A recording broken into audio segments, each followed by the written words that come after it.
know Nigahiga, Smosh, Ray William Johnson, The Annoying Orange, and KSI, right?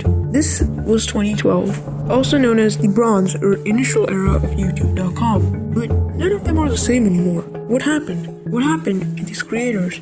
What are they now? And how did we get here? Well, in this trilogy of the different states of YouTube, I'll be going over the 3 remarkable eras of the platform, 2012, 2016, and 2020, along with my friend Lieutenant Cythix to showcase how significant these times were. So brace yourselves and grab the popcorn, because this is going to be quite the story.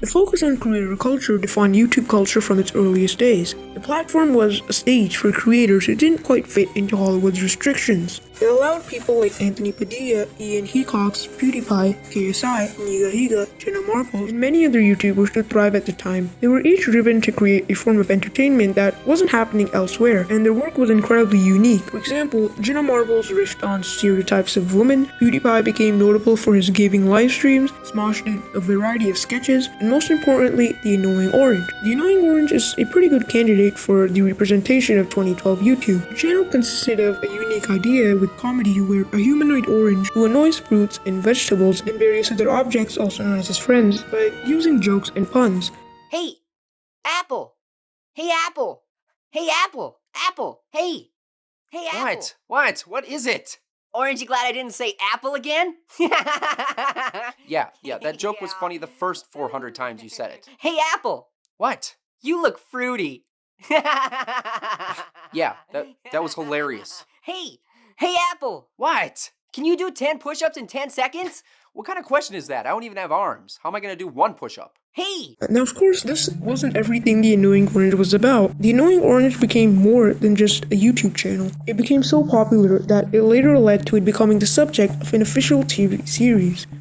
The Annoying Orange also had another common series that he would have an episode of released every month, known as Ask Orange. I heard you guys had a lot of questions for me. Isn't that right, Laptop? What, are you joking? Your fans have been blowing me up! Yeah, literally! Wait, what? For Ask Orange!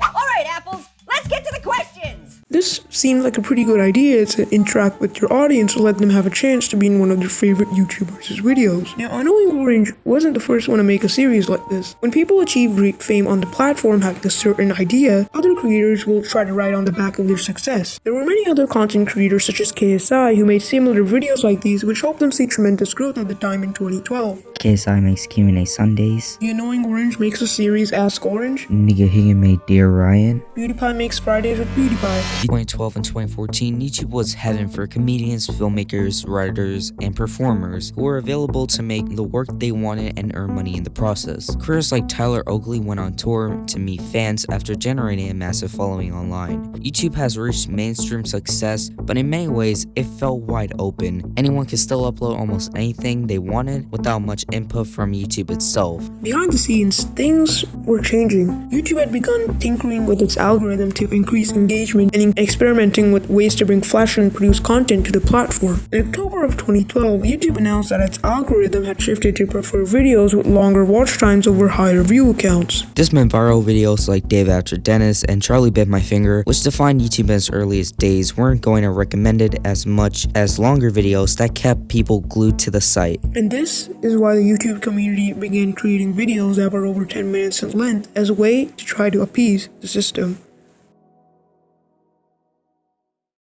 For a while, the creator community was starving thanks to sponsorship deals, and Google ad platform was satisfied. Prank channels like FuzzyTube jumped into popularity, gaming became a massive ecosystem, beauty how-to took off, vlogging went mainstream, unboxing videos became all the rage, toy channels exploded out of nowhere, and family videos found an ardent niche. 2015 was a year where YouTube was at its most vibrant. But then, suddenly, creators started encountering problems on the platform. Dozens of popular creators started noticing that their videos were being demonetized. Demonetization was a term popularized by the YouTube community to indicate when something had triggered YouTube's system to remove advertisements from a video, making it so the creator doesn't earn any ad revenue. No one was quite sure why this was happening. It resulted in complaints about bigger algorithm changes that appeared to be happening. PewDiePie posted a video detailing how changes had dropped his viewership numbers. He'd been getting 30% of his traffic from YouTube's suggested feed. After the apparent algorithm update, the number fell to less than 1%.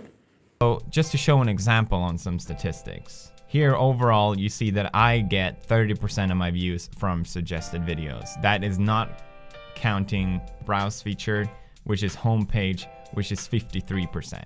Let's just ignore that for now. Let's just focus on suggested, because I know this is a lot to take in, okay? Now, suggested views, I get 30% of my views from. That's what I've noticed got cut off. I noticed my views are dropping roughly that amount. Now, if you check an old video, oh look, I got 60% of my views from suggested videos. This one's 62%. This one's 63%. These were videos that were uploaded in October. Now something 100% happened in November, all right? Because all of a sudden, we got suggested videos, 0.7. What? And it's not just one video. Look at this one, 0.2. The perceived secretive changes installed in the creator dispute of the platform. It also led to the question of his own self-worth, whether the energy of spending and creating on editing videos was worth it. Anthony, I'm not gonna pretend to fucking pronounce that last name, one of the founders of Smosh, was the first biggest creators on YouTube, said in the video title, "I spent one day as a teen YouTube star." That changes began to affect his mental health. For some context of the video, just in case you get confused, Anthony interviews modern-day teenage YouTubers Tanner Fox and Bryce Hall and asked them questions about their experience on the current state of YouTube. How do you think being so invested in YouTube at such a young age affected you in your adult years now? I think that when I first started, I became obsessed with working, and I realized that the more work that I put into my content and videos and whatnot meant more success.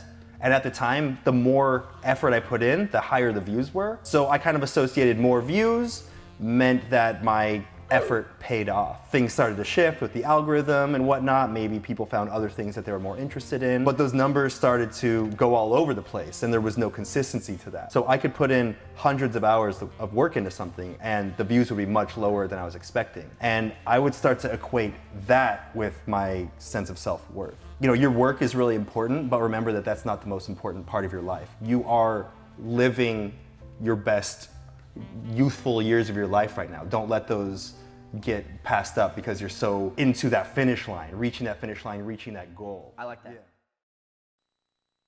But then the algorithms appeared to change again, and view counts went all over the place in ways that he couldn't make sense of. I could put hundreds of hours of work into something and the views could be much lower than I was expecting. YouTube wasn't where it was between 2011 and 2015 anymore. The creators just didn't understand, and trying to keep up with the machine they didn't recognize and couldn't rely on was driving people out to grow themselves faster than ever. YouTube was exerting more control over what users saw and what videos would make money. Once again, the community would adapt, but how it adapted was far more problematic than anyone would have guessed.